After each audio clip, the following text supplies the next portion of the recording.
All right, good morning, everyone. Thank you for coming. See the usual suspects, but also some new people. And we'll certainly endeavor to get seats for everyone. I'm Jerry Glancy, sort of the coordinator for Caboose University here.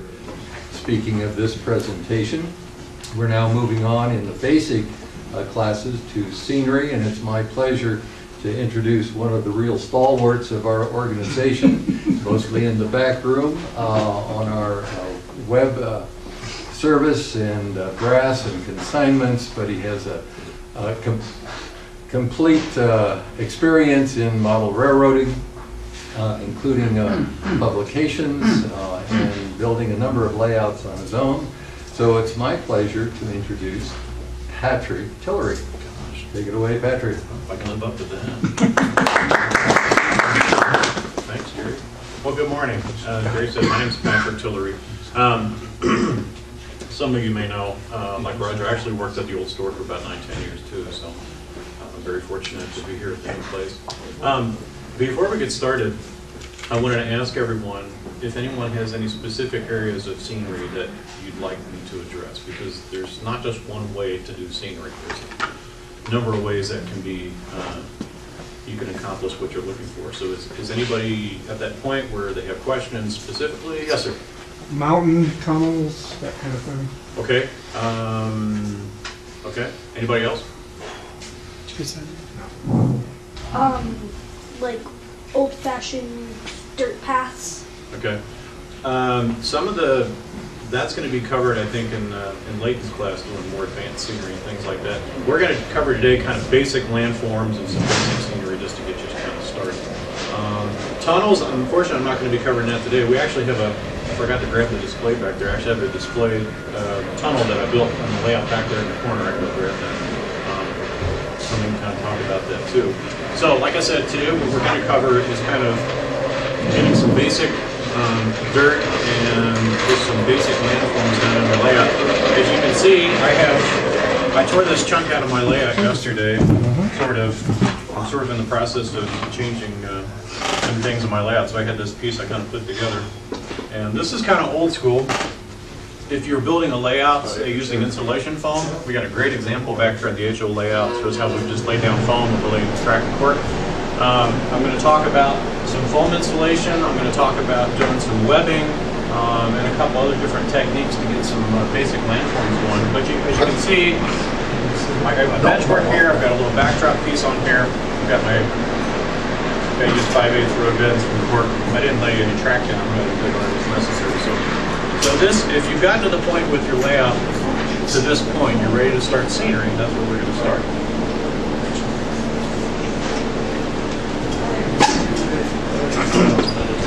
Okay, so what I'm going to start with, I'm going to start talking a little bit about using foam insulation for your scenery.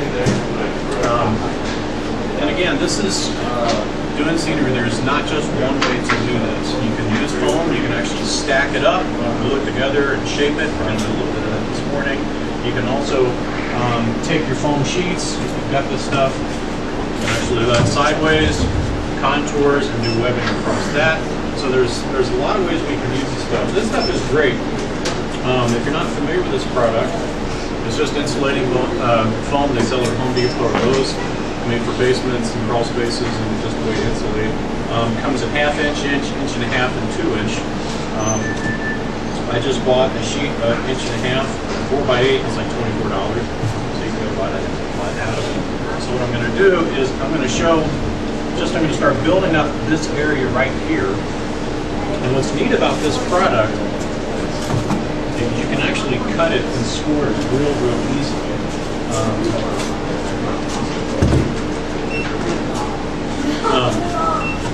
So I've got a little bit of a curve here, so what I'm going to do is I'm going to just build up part of this right here. And I've got this little edge here that's in the way. So while my wife wasn't looking this morning, I took one of her knives. No, I'm kidding.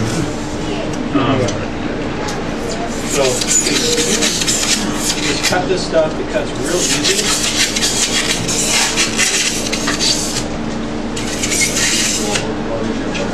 Kind of just break it apart. Not really much to it. It's not rocket science. fit that in there. It doesn't have to be real perfect because we're going to come back and we're going to scrape those.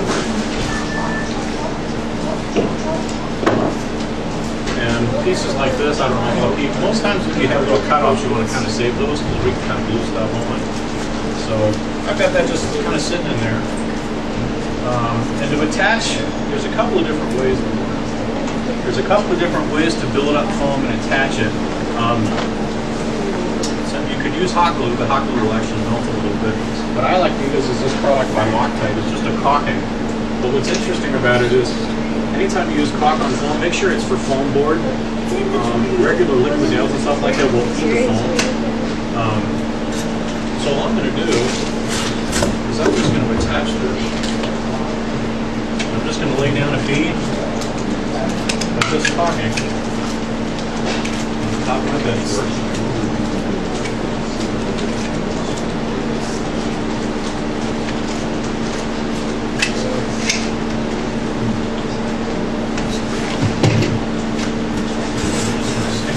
Right down on there. Just kind of see it. What I like about this stuff is it actually sets up in 10 minutes. So you don't have to wait too long. You can also attach your cork down to your road bed with it. You can attach your track with it, and that's what I usually do when I lay my flex track down. Is I'll lay a bead and I'll take just a cutting knife, spread it real thin, and then push your flex track down, and it sets up really fast. So let's say we're going to make a little hillside here. Right about right here. And the neat thing about scenery is you can be as creative as you want.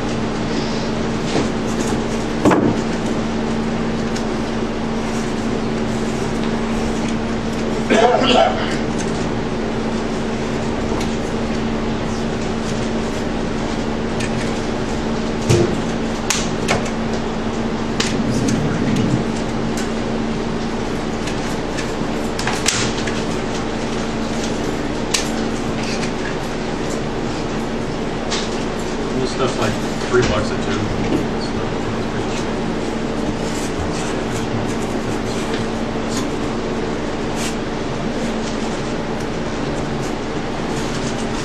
And we'll just stack that up like that.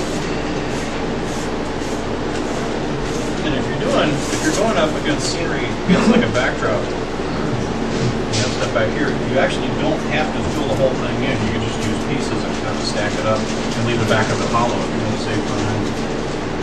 So yeah, so you can see that's already sticking up pretty good. So it sets up pretty fast.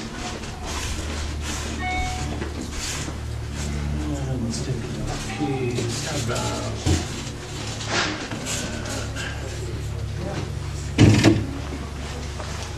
use a saw. Makes a nice mess. Like that.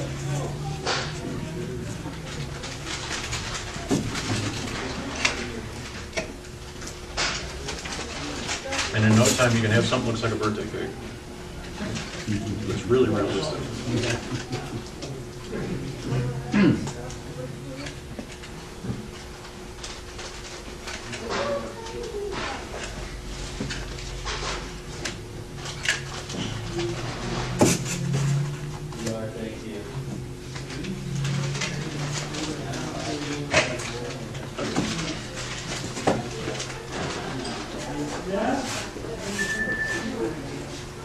And now what I'm going to do is I'm going to let this just sit for a little bit before I start carving this. I want to make sure that gets a little firmer. And then we'll come back to that in a second. Okay. Years ago, I can't remember who it was that came up with doing scenery with cardboard strips. I don't know if you've ever seen that or not. Taking cardboard boxes and scoring them about 1 inch, 2 inches with a knife, and then taking a pair of gloves and kind of rubbing them out. Works great.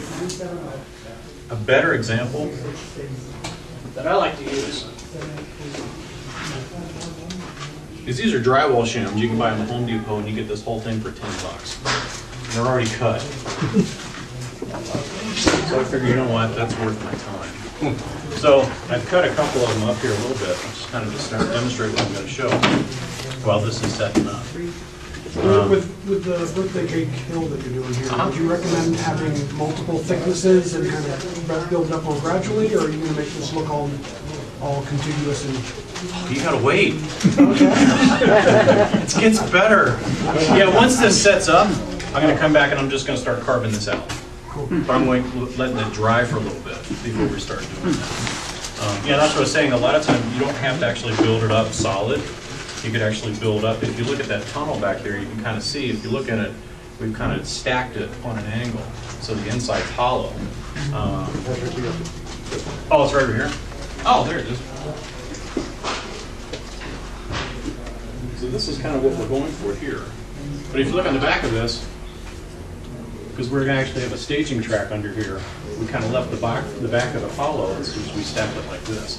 And then once this is dry, then we're going to start carving this away. So this is kind of shows what kind of the steps we have to take. We're not going to get, I don't know if we'll be doing this part here, but yeah, you could stack it up solid, but you really don't have to. It's just kind of a waste of material. So.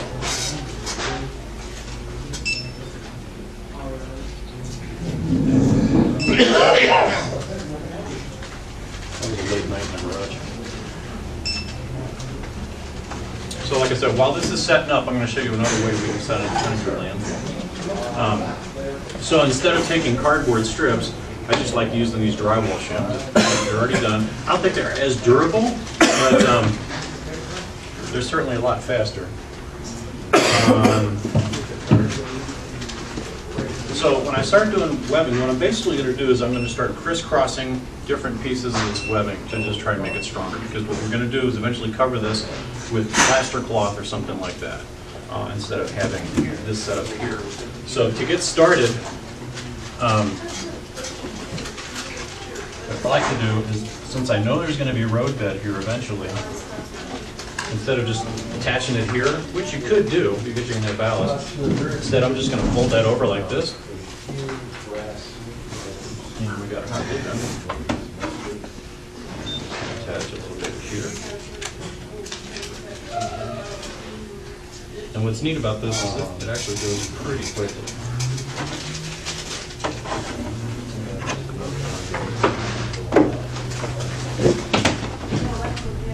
One thing I really want to mention though, is I had a friend of mine years ago who was doing this one night at a friend's layout and was just kind of going along with the hockey one and got a big blob there. And I think in a moment of forgetfulness, he just thought it was caulk and decided to try to wipe it off with his finger. Don't recommend doing that. It'll hurt really bad. I hurt myself last night. I was actually making a list of. So yeah, just a dab, because all we're going to do is we're going to hold that. And it sets up pretty quickly. So again, I just kind of bent the end of that back, and it's just going right on the edge of the road right there. And hold for about 5 seconds. Yeah, it really is. Hold right there. Thanks very much. Kind of swap a couple of pieces here.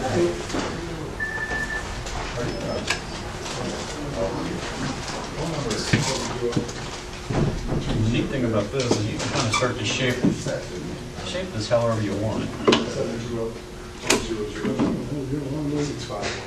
You want to have a little bit of contour here, if you're going to put a culvert in, you've got to change that. Yeah, again, it's a pretty much good scissors. It's got the plastic.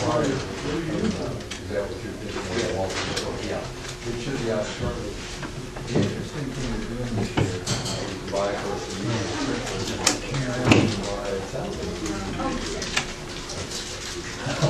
Yeah, so you got a little blab there. It's like, oh, I'll just wipe that off. Yeah.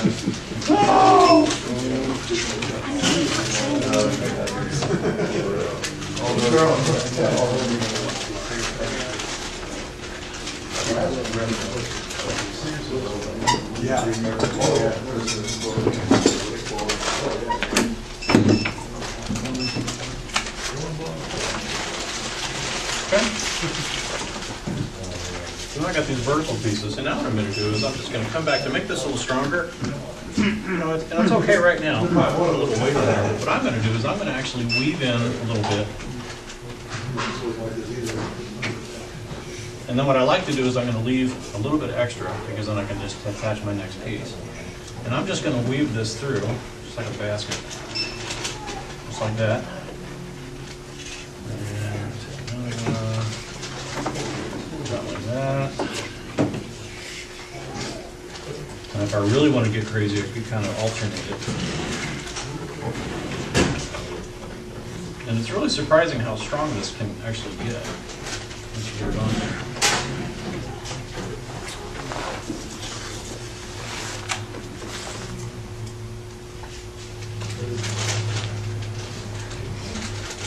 So you notice I hot glued this to the bench work. And now what I could do if I wanted, I could go ahead and hot glue the rest of this. But since I have a tendency to be very impatient, I'm going to do this instead.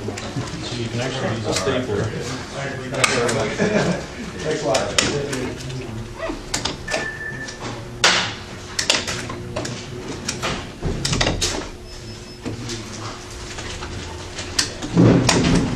And that way it's done.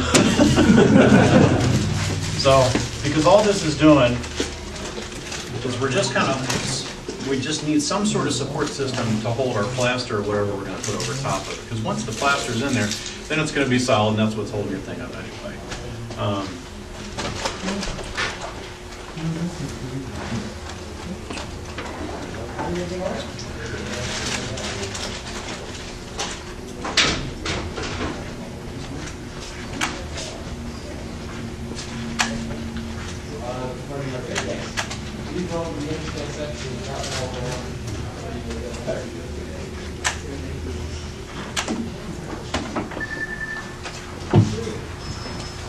Just like that. It goes pretty quickly. And once you get that hot glue on there, you have a couple of seconds to get that stuff together. So yeah, it's already pretty strong, just the way it is right now.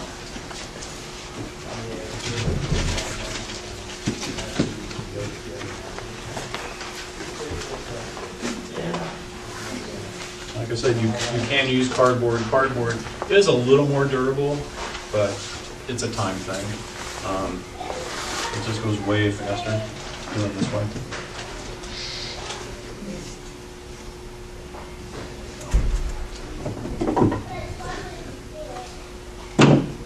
This is set up.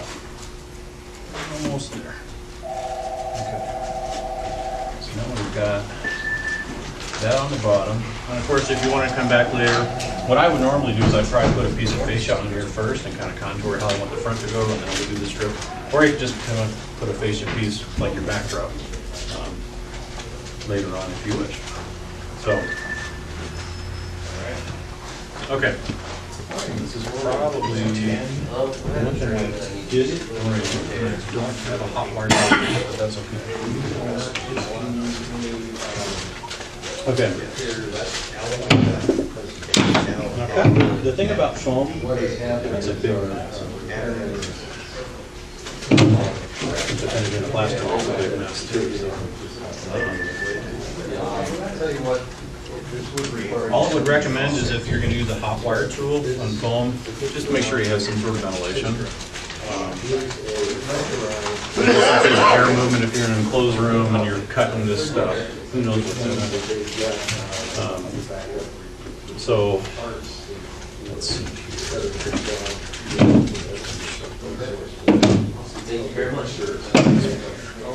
So all I'm going to do is I'm just going to start carving this stuff away here a little bit and see if we can get some sort of little hillside. Since we're going to have a little bit of a cut here. So I'm going to do, let's see. See if I don't cut myself here. And I'm just going to start carving this away a little bit.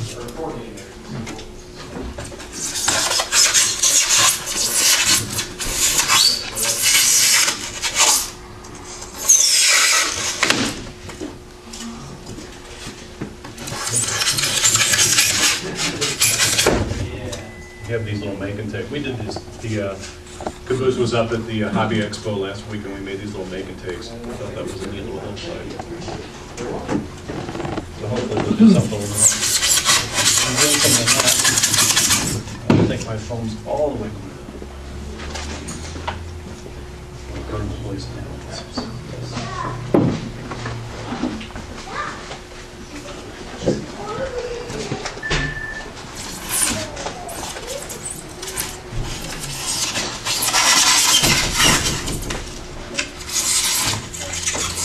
I will say the neat thing about using the foam is you kind of see instant results. And you don't have to build it up so much.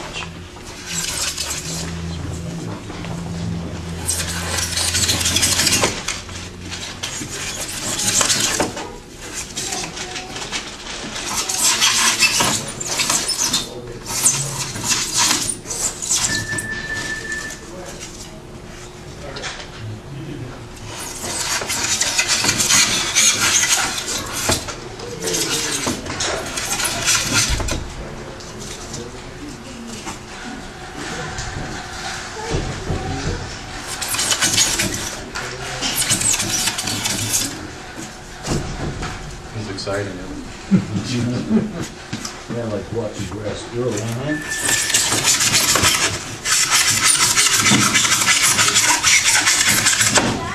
Wonderful noise too. Yeah. You like that? Yeah. Very popular on YouTube. I just need a chalkboard.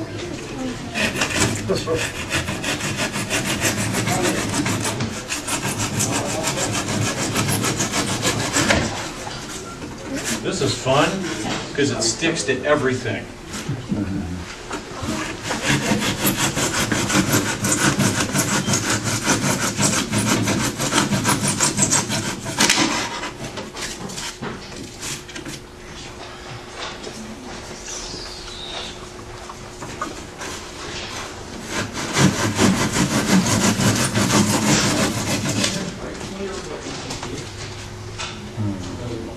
Part of that.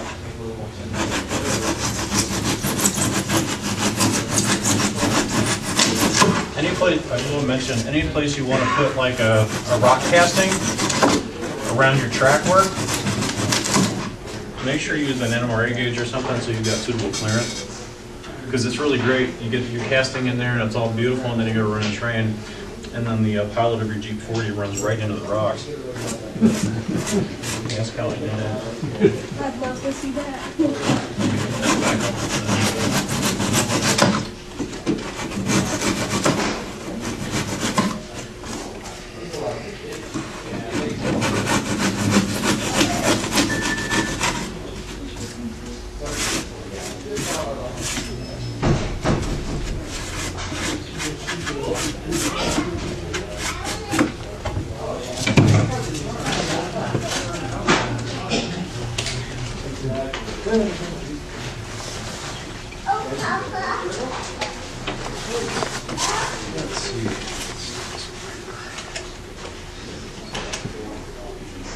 I think my caulking gun sat outside in the truck all night.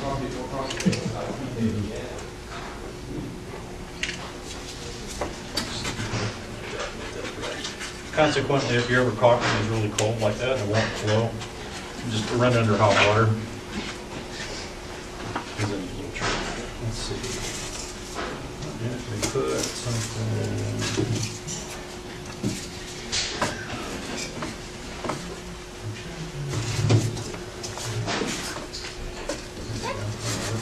That looks nice. So you can kind of be as creative as you want.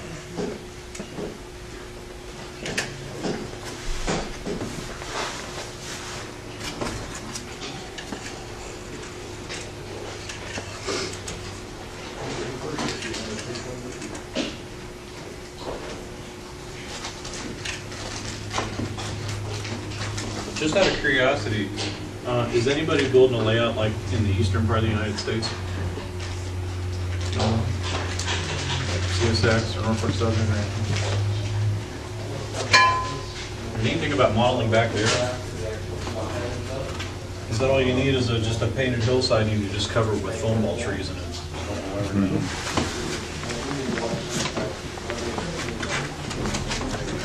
modeling out west, it's a little bit more of a challenge because you have to do individual trees and things. Okay.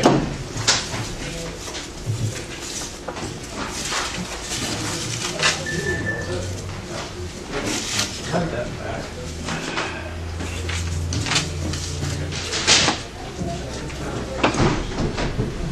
Let's see here. Try to just all that.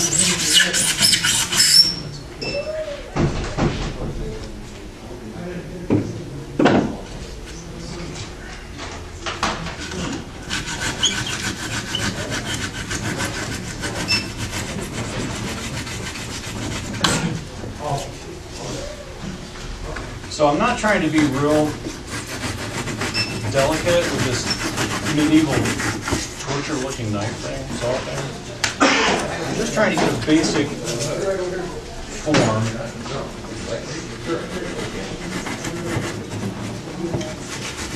I'm only doing half of this because eventually I'm going to connect over here. Because once this sets up, and it does take a little bit of time to set up.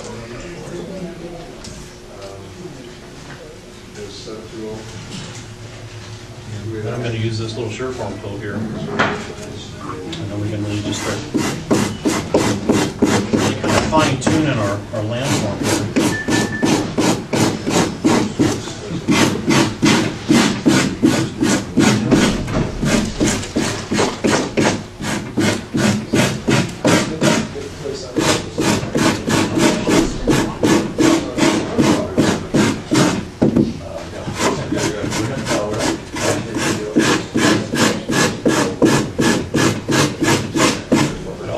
Having a shop vac available.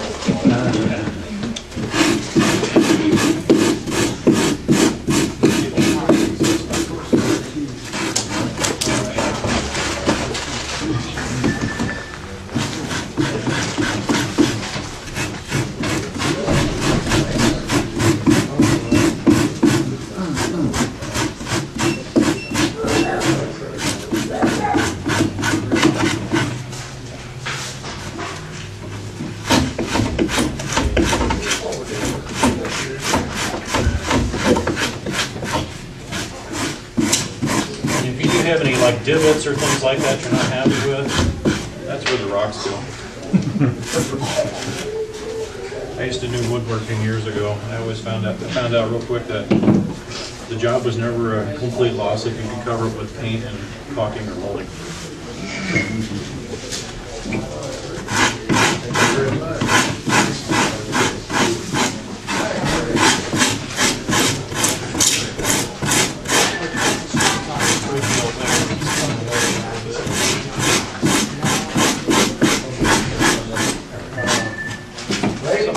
Again, this is just can you give me a hand trying to show you some basics.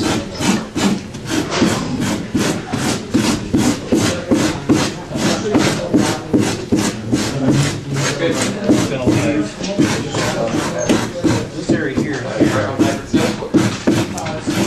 for some casting.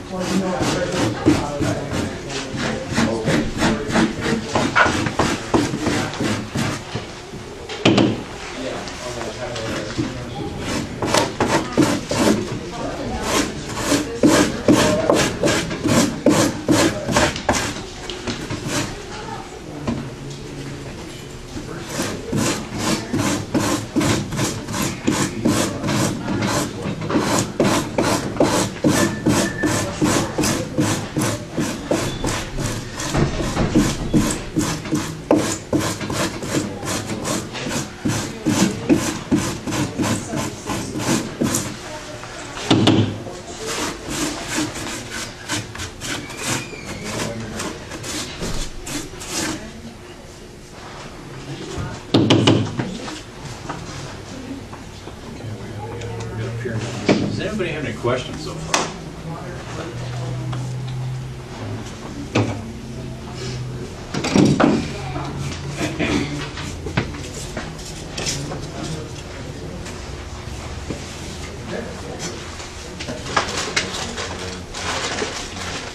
Okay. Would you recommend saving those shavings for anything?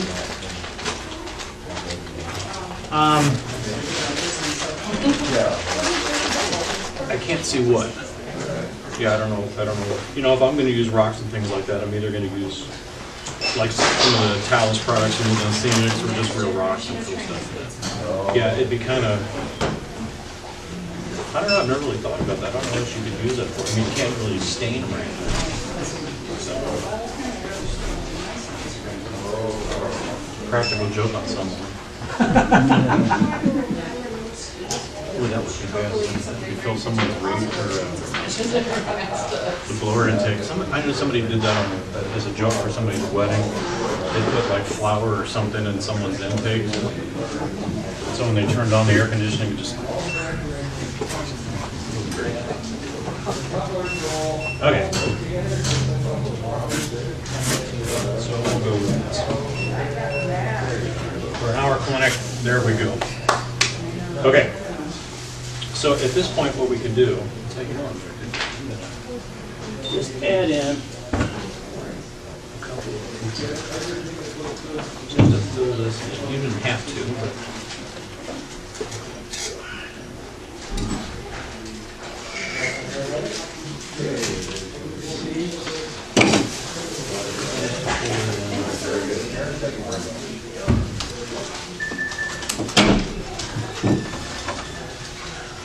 When would you use this foam approach as opposed to the cardboard that you're down in front?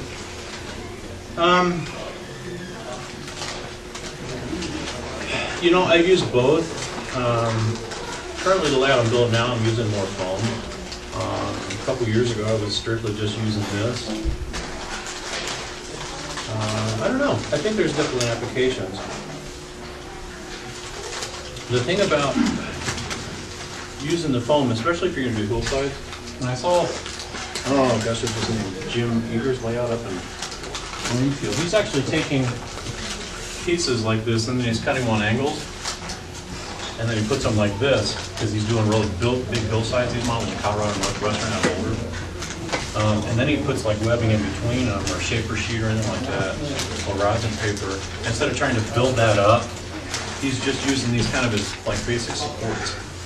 And I thought that was really cool because that's a lot faster and a lot more economical than, you know, kind of this method here. So if I was doing like big, you know, much bigger mountains and things like that, I wouldn't do that. I wouldn't do this necessarily because it would just take so much time.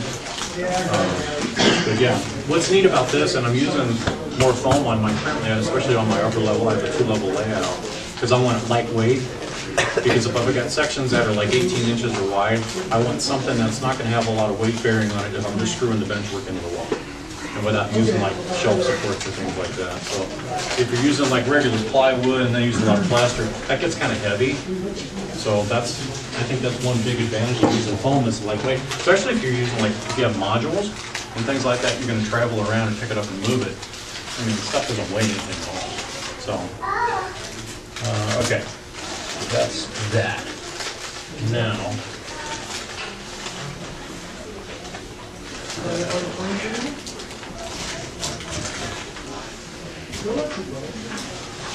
Are there any special considerations for modular builds? same thing. I think the foam works great for modules because then again, if you're building it, the stuff comes in 4x8 sheets. And if you're in a modular group that say has, you know, 42 or 48-inch long modules, you know, even if you're using just a basic, this is just 1x3, and you cover it with that foam, it's real lightweight. And you can pick it up and move it around. All right, so let's.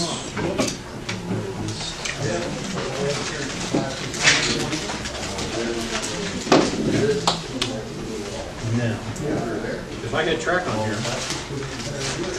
The next thing I'm going to do before I did any sort of plaster is I cover my track.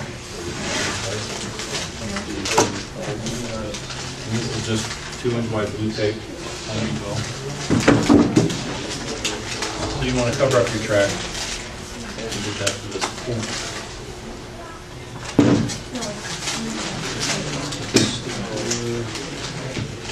That's my water band. Okay.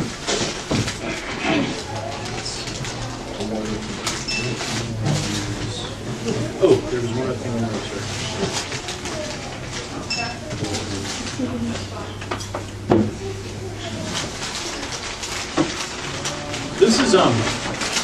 This is rosin paper. You can buy this at Home Depot or Lowe's. It comes in like 4 foot by a roll about like this big. Stuff's pretty cheap. Part of my layout, my previous layout, before we moved a couple years ago, I had some sections of my upper level I thought I would give this a try, where instead of using plaster, I just used this. And I found that it actually, I mean, unless you're going to be pushing on it, it actually worked really, really well. And I didn't, a lot of spots I didn't even use any webbing. I'm going to kind of show you this. And once you put glue on here, it'll kind of get a little weak, and then it dries, it gets really firm again. It's really cool. And then once that was, my basic level was on, then as I added subsequent layers on top of that, it held up real well. So I'm just going to show you a real quick and easy way to do this. You've got, say, sections of your layout that are maybe up higher, and you're not worried about getting any sort of abuse.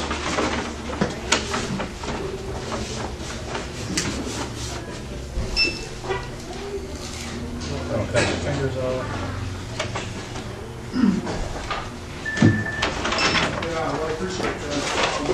So there's a chance. Like a little paper mache method we used to use in the 70s. But I would just cut sections about this big.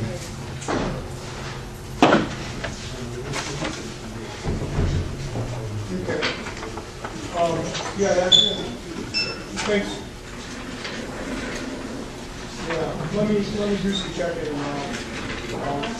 I'm sure, just get that.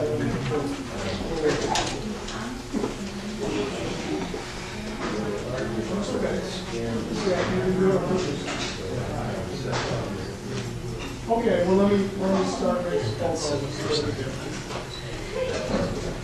That's okay. Thanks.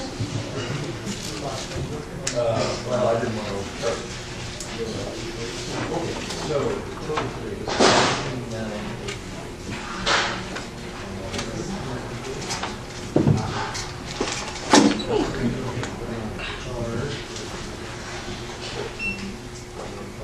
You notice I'm putting a barrier between me and the heat.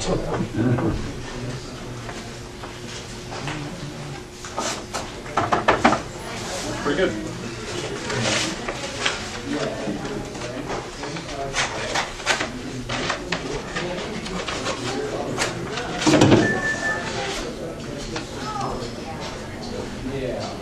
The heat on it.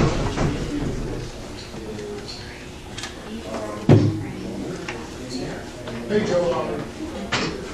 Good. Hey, Monica just called me. She's got pneumonia. She was due to work for Ridley on Wednesday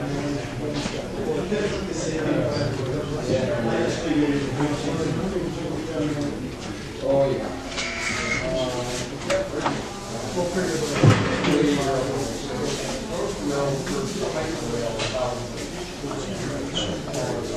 All right, appreciate it.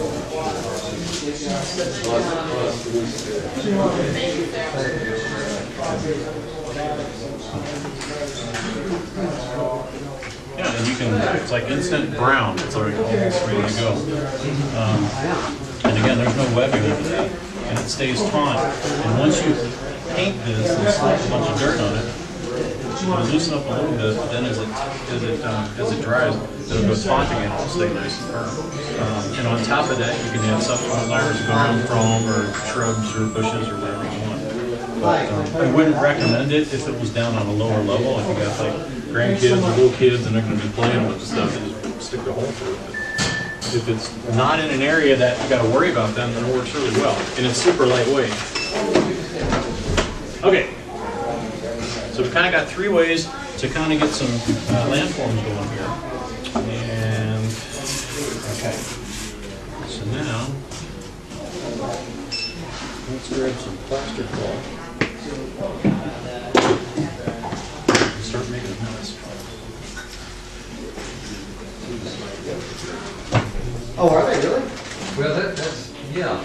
Well, one of them is a transition track, Because they're super elevated? All right. So, yeah, this is the one you have to put on the Show you front. guys a little tip here. Yeah, yeah, this stuff's complicated. And I know this floor's been running a little bit low on plaster cloth. We got the floors back there. Another alternative, I mean, you guys know what this stuff is, right? It's just what they design for casts and stuff like that. So it takes quite a few layers.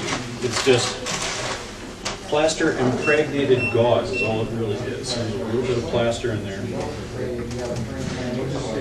of course you can cut this with scissors or a knife. I would recommend before you start, immediately start cutting pieces up so it goes a lot faster.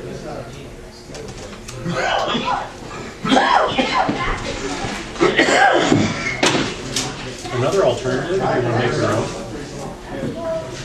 own, this is a dryer sheet. I'm not sure if it's bounce or snuggle or whatever, but it's basically the same idea. And this is a used one, so they're free. So above my dryer, I just have a bag, Kleenex box or something like that. Every time we do run the dryer, the dryer sheet comes out and just goes in. So I've been saving these things for about 10 years. So whenever I get to do scenery, I've got a whole ton of these. What I do is I'll mix up a batch of hydrocal. I'll just cut up a whole bunch of these into pieces I need, soak them in the hydrocal, and go right on. And what's neat about these is they're really strong. So once you get plaster in there, it only takes like sometimes only one layer of this stuff, and it's really, really strong. Whereas I've noticed with the plaster, it takes a little bit. So, yeah, actually, this isn't my friend Steve Mann actually showed me this idea. I don't know where he found it, but it's a real great economical way to do your scenery. And your layout will stay static free. That's right. It's come out smelling like snuggle. Okay, so let's mix up. Let's see here.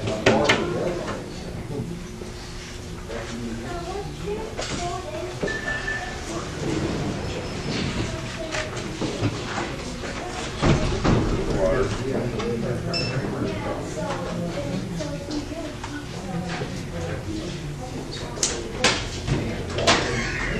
Is tap water okay? Doesn't matter. I just grabbed this in the bag. Somebody's lunch. Yeah, it doesn't really matter. Oh, yeah. Have you guys, you know these things are fantastic. I don't think we carry these anymore. I don't know if it's Micromark or Sales or who had these, like these big rubber mixing bowls. Have you seen those? They're just a big bowl. It's about that big, about that, they're black. But I've got my, it's kind of funny, my kids even do this. They're like, hey Dad, do you need this? So every time we eat Dryer's ice cream, we save these because they're fantastic mixing bowls. You get about 5 or 6 uses out of them, they throw them away. So I save these for mixing hydrocal and plaster and things like that. They're fantastic. Okay, so we've got our webbing here. We've got this. So I know there's kind of some debate if you're going to do rock castings on foam. Yeah. I've heard that if you just go with the casting right on the foam, it doesn't really stick very well. So what I like to do anytime I'm putting rock castings on foam, I always still want to put a little bit of plaster cloth behind there so it's got a little bit more to the stick. So that's what I'm going to do here. I'm just going to add. You could use your cloth to stick the rock castings on. You could, if you're using dry castings, but we're not going to do that. I like to put my castings on wet so they actually conform to the landform and they look way more natural. So basically this stuff, you're just going to let it sit in there But the thing is, you for a can't second. bank it. It's like you can't come in 3 times out and get something. It does have to be every little What do you think of that? We're just going to do this just to get it. It's not really a rule, it's a philosophy. It's just sort of like, it's in my DNA somehow. It's more like the biological imperative. What do you mean, why is you got a store full of them? That's so cool, that's so cool. I used to work for that really like that when I used to work. And if you really want, you can add this all over your phone if you don't like if it's too many divots. You can always add plaster cloth to it to smooth it out. But, I figure I'm putting dirt and rocks over it anyway. You just stop That's cool. Yeah, yeah. And insulated box cover. Yeah. That's what kind of look at it. What are your thoughts of plaster Paris versus hydrocal? Looks like a battery, but better. I've never really been a big fan of plaster of Paris. I don't think it has a lot of strength. That's a What I usually do, and I mean, we sell bags of it here, 10-pound bags of hydrocal. If you're doing a lot, I would just recommend going down to Denver Art Supply and buy a 100-pound bag of it. Like 20, like $25 or something like that. Yeah, I have a 50-pound bag. Yeah, maybe that's what it is. Years. If you're doing castings, I know a lot of people like to use like dental plaster and things like that, that little flanger. Yeah, I just use hydrocal for moving everything. The only downside about hydrocal is it's really, really strong. And when you start planting trees, you're going to have to do a whole lot of it. And the weekend? Are you going to get more trend stuff? Whereas the foam, Hey, you know what happens next? Thanksgiving. Hey Patrick, would you recommend using string to hold the plaster? String. Giant pilgrim Like gets more train just stuff. strong string tying them somewhere to Right, and then Christmas. plaster on? As like a holder for the plaster? When the spirit Or of is Christ that it's not? not going to be strong enough because this stuff is really, really loose, and it's going to conform around everything that you put here. I'm going to show you here in a second. Even with this webbing as close as it is, you're going to have a little bit of divot sometimes with a plaster cloth. That's another reason I like using this stuff. It's a little stronger. You can kind of hold it there and just. And here I'll show you why. Oh, I don't have one.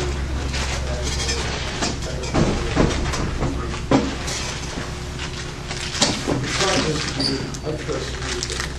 I don't trust the phone. So if you just had string, what's going to happen is that plaster is going to stick right through it, and it's not going to hold it up.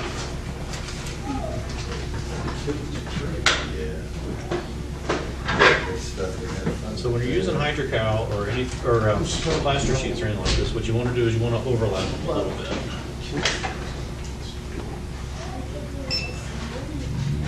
Usually I'm so awesome.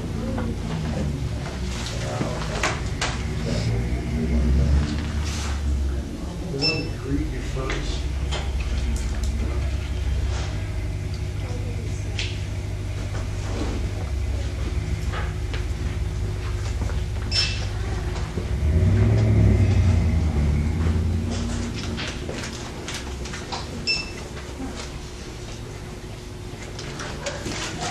So as I mentioned before, you always want to cut enough sheets. So there's no, this is why my scissors look like this, because then you get plaster over everything.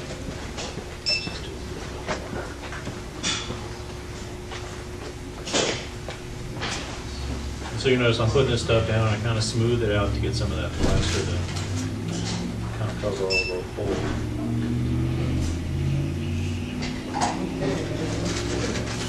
That'll do.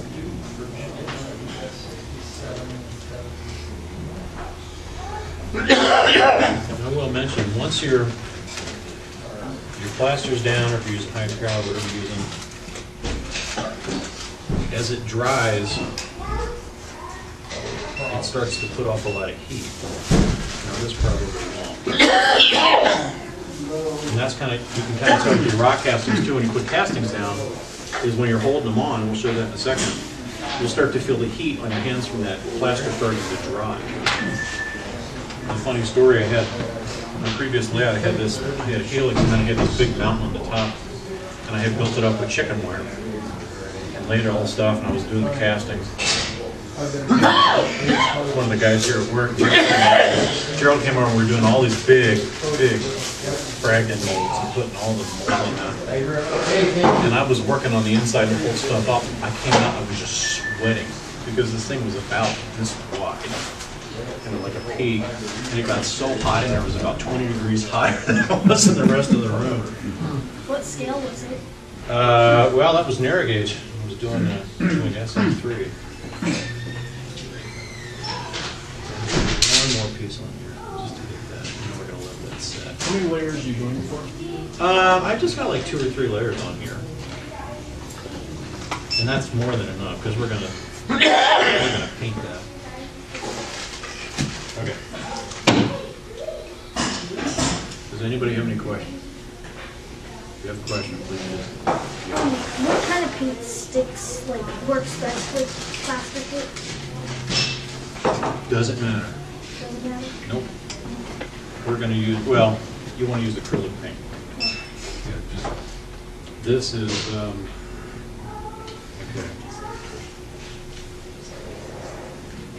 What color is this?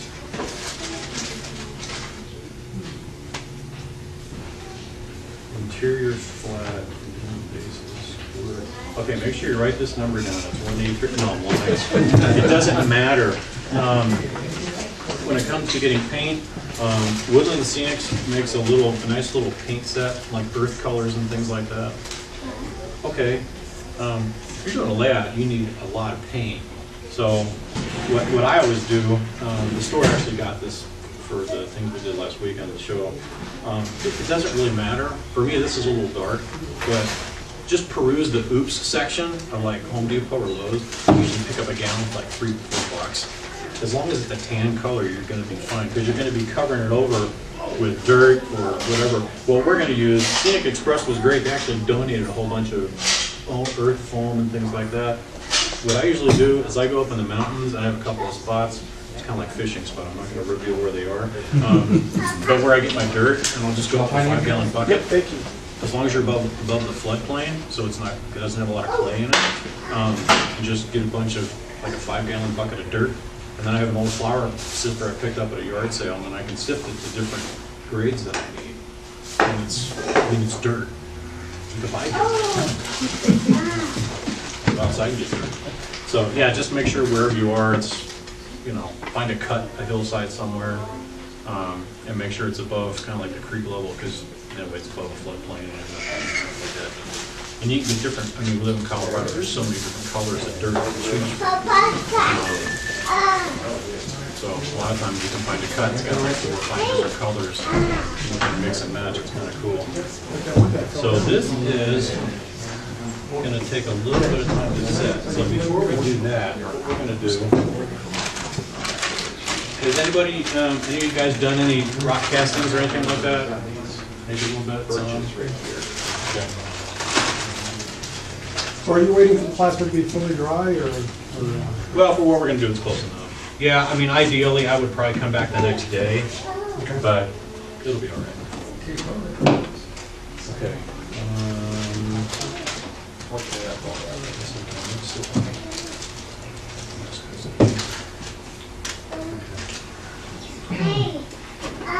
So I got a mold here. This is just a Bragdon mold. You can buy the Woodland Scenics molds. What I like with rock molds, though, is you see how flimsy this is. I think it's really, really important to have your molds that there's a little bit of give. When they're real firm and thick, you can't do anything with them. And plus, you see all the nooks and crannies down here. If this mold was really, really stiff, it'd be a real booger to try to clean it. So, this is just a rubber mold. And the thing about molds at this size is you can turn them upside down, and this way, sideways, this way. You get 3 or 4 different contours at them. So what I'm going to do is I'm just going to show, we're going to stick them, I think we're going to go right in here. So about,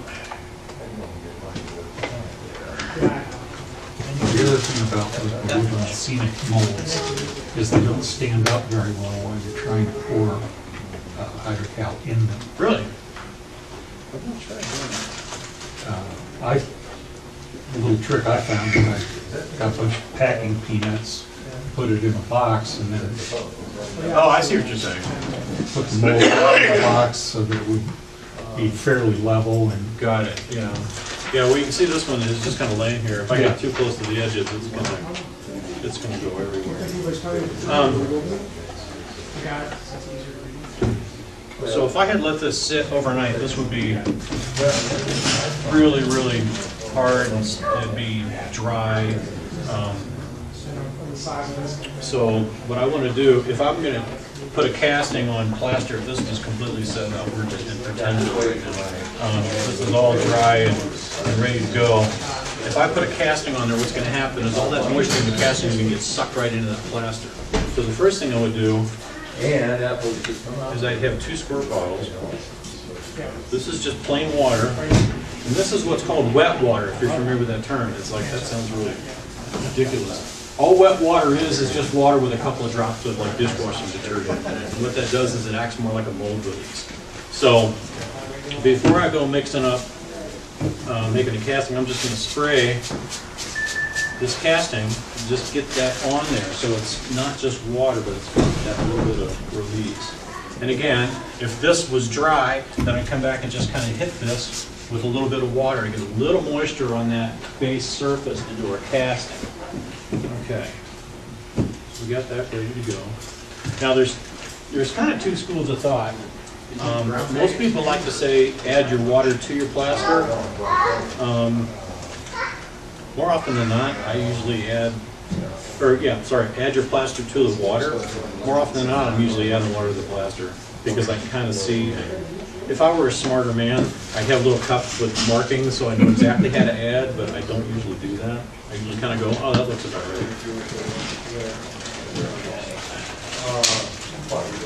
So get yourself your handy dandy stir stick.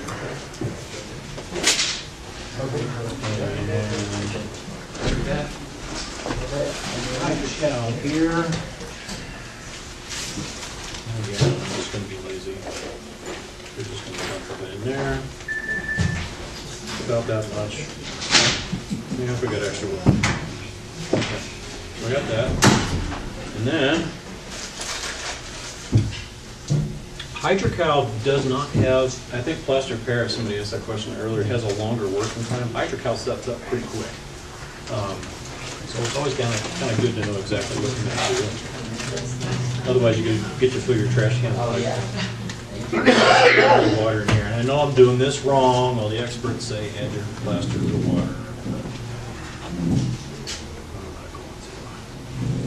So basically, you just want your hydrocal to be sort of the consistency of oatmeal.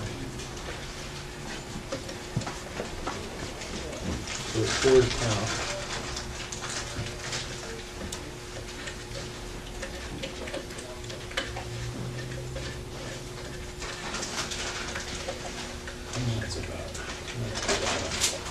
Because the thicker it is, it's going to set up pretty quick. So you can kind of see what I've got in here. You can see that it's just kind of soupy.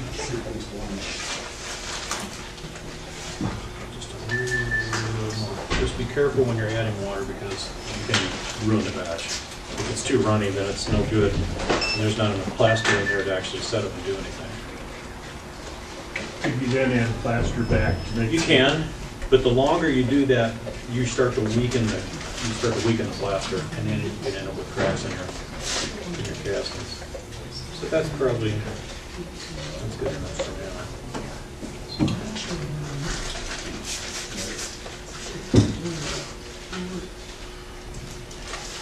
And then we're just going to fill in all the nooks first.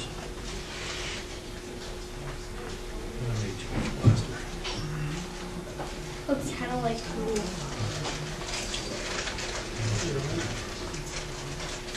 So now I'm going to let this just sit for just a second. One thing about this is you want to start, what I like to do is I'll start shaking the casting a little bit because I want to get any air bubbles out. So the face of your rocks are going to have a nice smooth detail. You get all the details in the casting.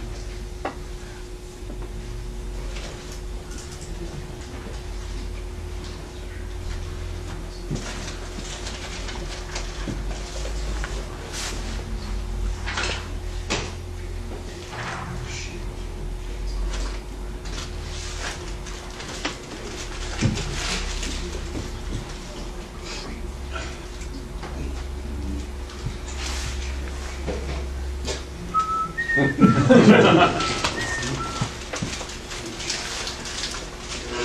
what you're going to wait for, once you've got your casting,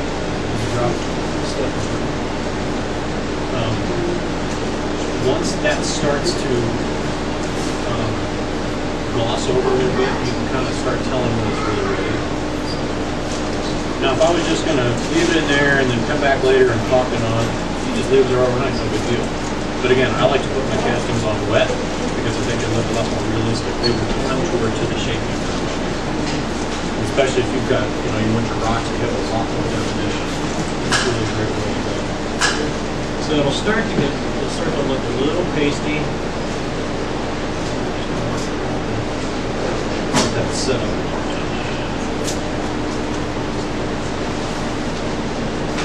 These are the first paper.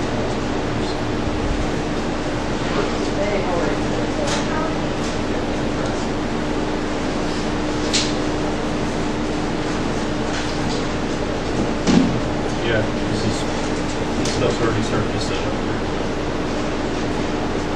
But yeah, even there you can kind of see how firm that is. But with the webbing, you do get a little bit of insulation to where there's nothing behind it. I think that kind of adds to it. And there again, if you don't like it, you can always add more dirt and rocks.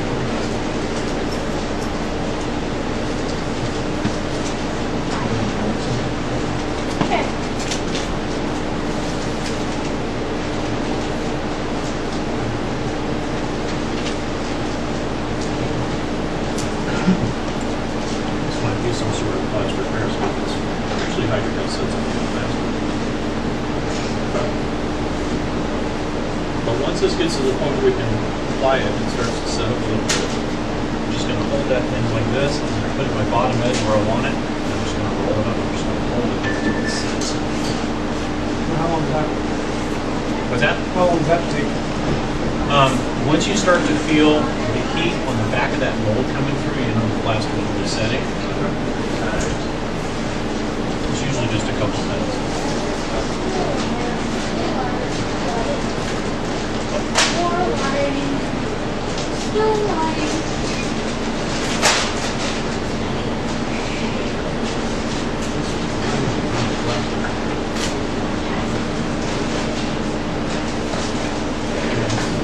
I apologize, this should set up.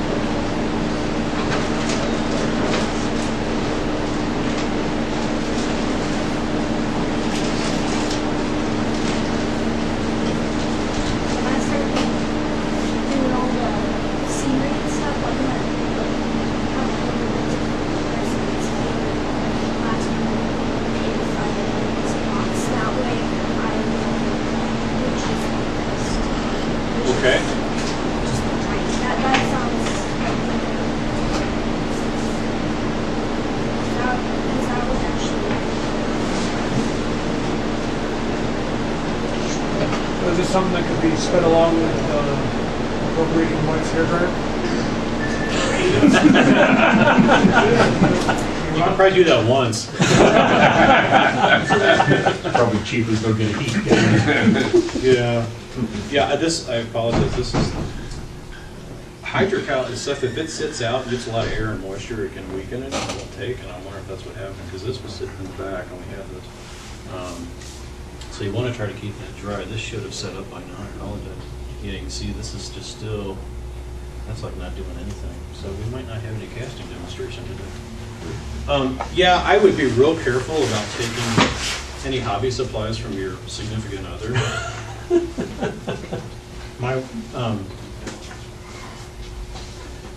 wife has these really beautiful makeup brushes, and every time I go in there, it's like, that would really look great to do some chalks on some great cars. So she'll come in, she'll be doing her makeup, she just looks at me, she says, no, don't even think about it. So, yeah, you get those makeup brushes that have the big poofy ends, they're about that big, and they're really, really soft. They're great for doing chalks and weathering and stuff like that. I mean, they're basically artist brushes. So, Dollar Tree, and you can buy them really cheap. yeah, instead of going to like Michael's or something and paying, you know, $8, $9, $10, you can usually pick them up pretty cheap somewhere else for like $1. So, I apologize. This is just, yeah, you can see this is not doing anything. So we're just going to let that sit. I don't know what the problem is. This hydrocal is either old or something. So there again, make sure your plaster stays dry. So you improvise.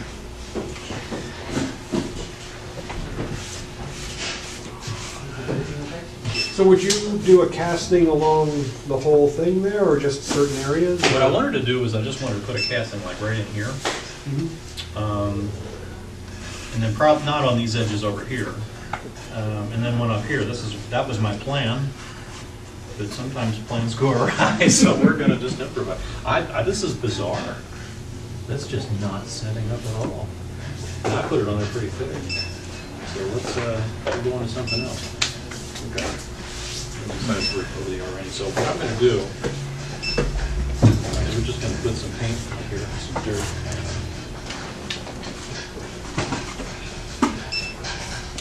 This isn't rocket science. And again, as I was saying, you could add, you like my camo burn? Michael got this for me. I was like, thanks, man. That's amazing. Go big or go home. Yeah. This is a little dark for my taste. I like to keep it real light tan. But if you wanted, and I'm going to show you the difference here.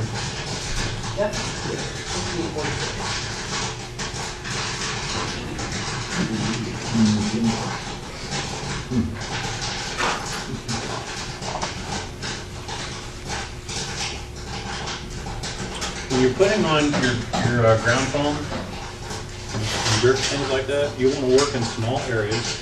And I got a couple of colors here.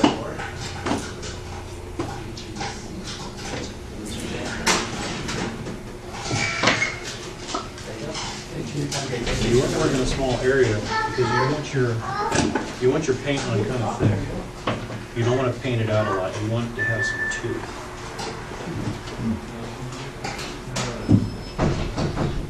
And don't do what I do. I'll be fine. I'm wearing my good clothes. I'll be careful. Don't do that. So I've got on a couple of old pair of pants here. I've got several shirts that are that way. Yeah. So if I was just painting my trim, I'd probably knock off the, into a little bit of this. No, this isn't artistry, man. We're just slopping this thing on there. And again, you want to work. You don't want to work in big sections. You want to work in small sections because you want your paint to stay thick and you want it to stay real wet. Because if you paint it out too much, then it will stick. And we're just going to add your ground foam. And at this point, you can even start to vary your colors a little bit. But the thing about doing scenery is you want to do things in layers. So this would not be your final layer. Even if you're doing desert, you're still going to come back and add stuff to it. Even though that right there looks really good. Once this sets overnight, you can come back and that paint is going to hold a lot of that on there. And people say, well, you want to vacuum it off. I don't want to vacuum it off. What I'm going to do is I'm going to come back and add other layers, bushes and shrubs. I'm going to work up to my bigger things. And then I'm going to come back with like diluted white glue and glue everything down. And then even if you don't like that, you can come over and do layers over that. So you want to build up your scenery in 1, 2, 3, 4 different layers. Or not just 1, but 2, 3, 4 layers like that. Okay? So that is right on top of, just on top of foam. And there's enough undulations from that shear foam tool that it doesn't look so flat, it doesn't look like a pool table, and that's what you want. If you look at the real world, even if you're modeling the Rock Island, it's not flat. There's going to be some sort of low rolling hills. And then on the plaster, what we would do is we're going to pretend that, again, this it's sat overnight, it's dry. We're just going to come back and we're just going to hit that with a little bit of water. We just missed it, so it doesn't suck up all the paint and the moisture.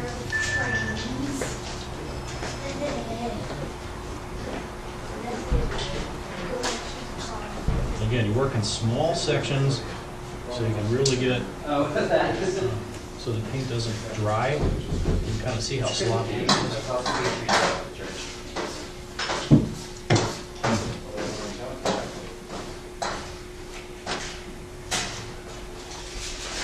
And this is real scientific. I had eggs this morning, so I'm sprinkling salt and pepper. I mean, it's not really a big deal. The thing about scenery and a lot of things with backdrops or anything like that is you always want to vary your colors. You always want to have at least 3 colors when it comes to scenery. You want to have your main color, your base color, and your scenery color, and then you want to have some sort of highlight color and a shadow color. So even with, you notice I put down like a light green, a dark green, and then I've got the brown. So it gives it more variation. And then this is just a basic scenery. From here, and Leighton will pick that up in the next class a couple of weeks from now, where we start adding trees and shrubs and a lot more detail, a lot more talus, rocks, and things like that. Okay? So, if we can imagine there was an ice cast in here. Oh, nice. And we can talk about, I was hoping to get to coloring the rock castings, but yeah, if your plaster gets wet, getting moisture, like if it's real humid out, you want to keep your plaster dry so it doesn't lose any strength. But that kind of shows you how to build up some landforms. This is enough to kind of get you started. Like I showed, we did this, the webbing, this rosin paper. Oh, let me show you. So this is really cool. So this is just brown paper.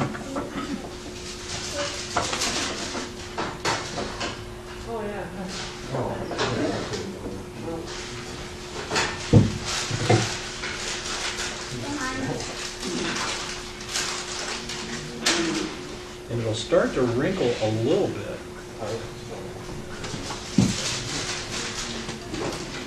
Once that dries, you'll never know it's paper under there.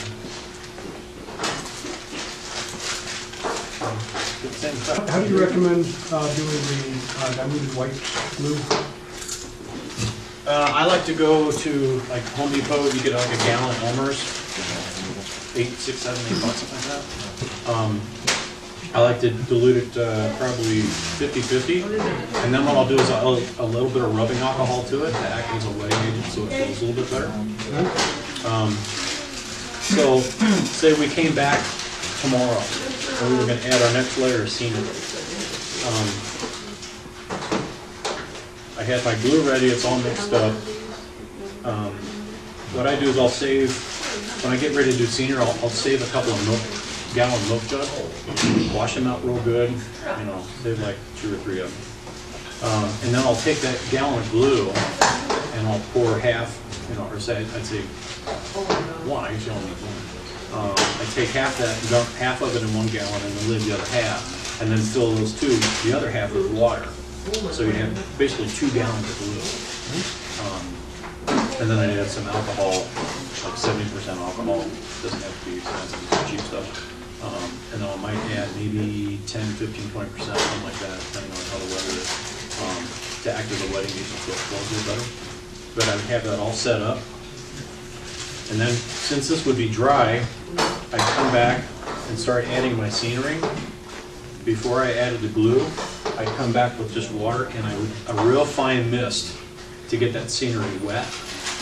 And then I'd come back with my glue and add my glue to that. That way it'll keep that glue from just beating up on the top, and it'll actually soak. How do you apply the glue? Sprayer or grit? Funny you asked.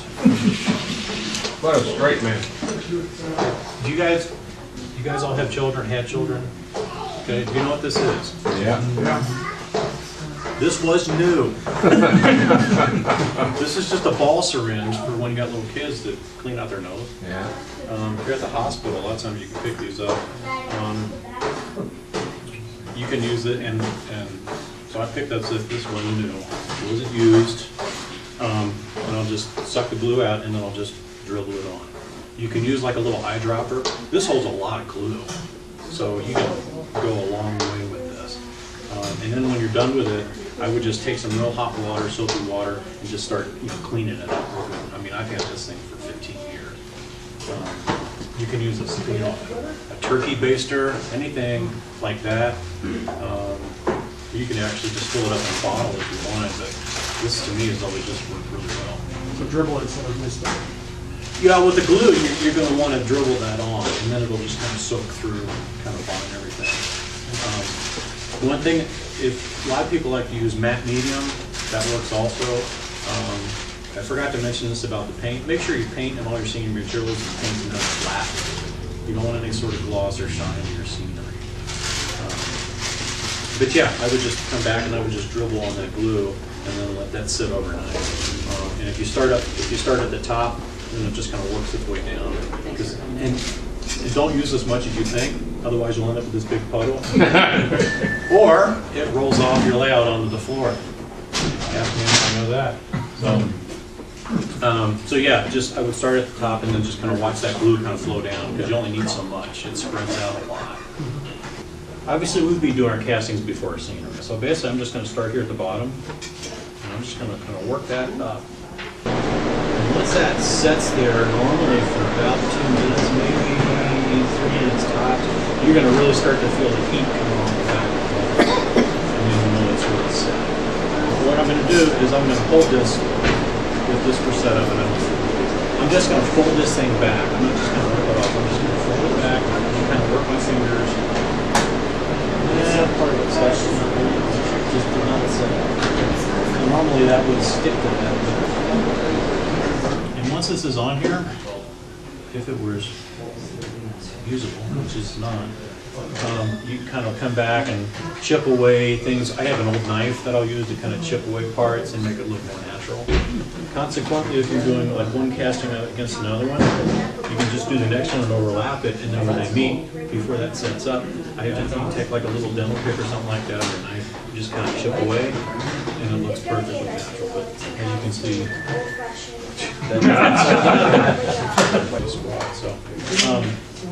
and there again, a lot of times what I'll do, this should be rock hard,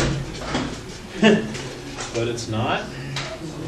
So any plaster you have left over from molds, what you can always do is come back and fill in any gaps with it, like that.